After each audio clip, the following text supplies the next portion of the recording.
Oh my God. Hey students, it's me. Oh my gosh, look at this big fat packet I made for you. Sorry if this is weird, I'm making this video, but here is an introduction to what you have. You are intending to learn about translations, reflections, and finally rotations.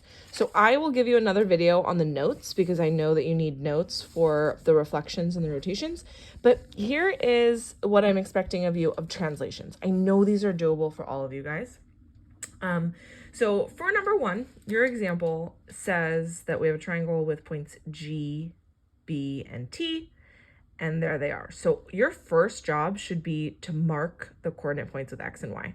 So if we start at the origin, we can see that G is left 1, 2, 3, so that's -3, and then down 1, so -1. So that's the coordinate point for G. The coordinate point for B is also down, left 3, but then it's down 1, 2, 3, 4, 5. So left 3, down 5, over 3, 5.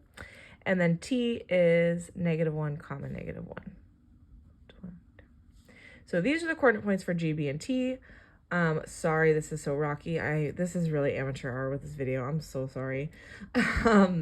But G prime, B prime, and T prime are the new transformed ones. So each of these transformations is defined in words for this one. So it's telling you to take each, go left 2 and up 5. So you're going to just do that for every single point. For G, I'm going to go left 2, up 5, 1, 2, 3, 4, 5.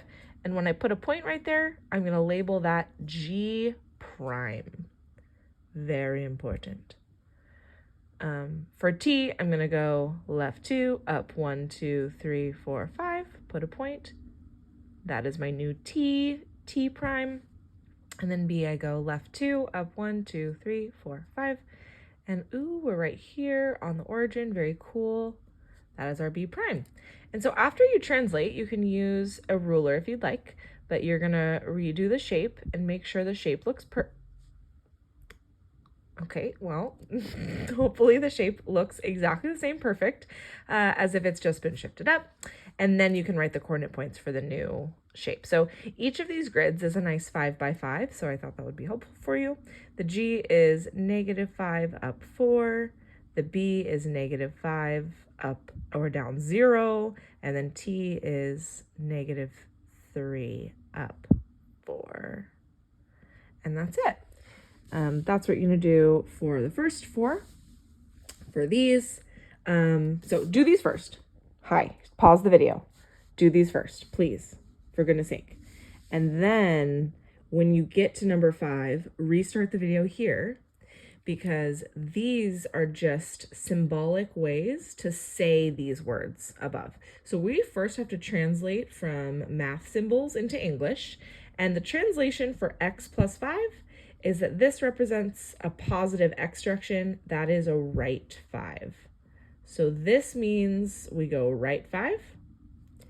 And then maybe you've already figured out for Y, we go up and down. So this means down 6. Once you have translated this, you can do the exact same thing here as you did up here. So just make sure you know the right translations. Check with your neighbor. This would be left. This would be up. And please write it down just for yourself. Write that down before you start plotting points. I think I just realized there's no place for you to put the coordinate points here. So don't worry about putting coordinate points here as long as you actually just do the translation. And then on the other side, it's basically the same thing. So they give you U, M, and L. You have to do that from scratch. So you have to first plot U, M, and L, and then translate to make U prime, M prime, and L prime. Hopefully this will keep you busy for a day or two. There are examples for 9 and 10 here, so I hope that you'll be okay once you get there. Please email me if you have any questions that Miss Awad cannot answer, but she should be there hopefully to help you figure it out too, or another classmate. Okay, bye-bye.